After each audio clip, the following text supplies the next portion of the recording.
अभिमान वाटतो की मुलींची कुस्ती आहे आज आणि महिलांची कुस्ती आहे.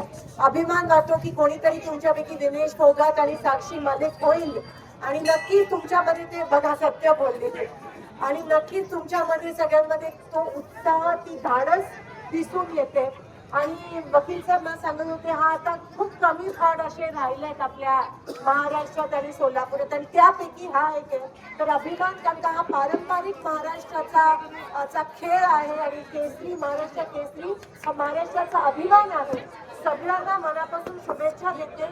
इथे उपस्थित प्रत्येक आई वडिलांना मी सांगू इच्छिते की तुमचा मुलगा किंवा मुलगी कोणत्याही क्रीडा क्षेत्रात जर खेळायला इच्छुक असेल तर कृपा करून त्याला प्रोत्साहन द्या आणि कधीही काही मदत लागली तर तुमची खासदार म्हणून तुमची बहीण म्हणून मी नेहमी जे क्रीडापटू आहेत कुस्तीपटू आहेत जे क्रीडावर प्रेम करणारे लोक आहेत त्यांना मी नेहमीच मदत करीन.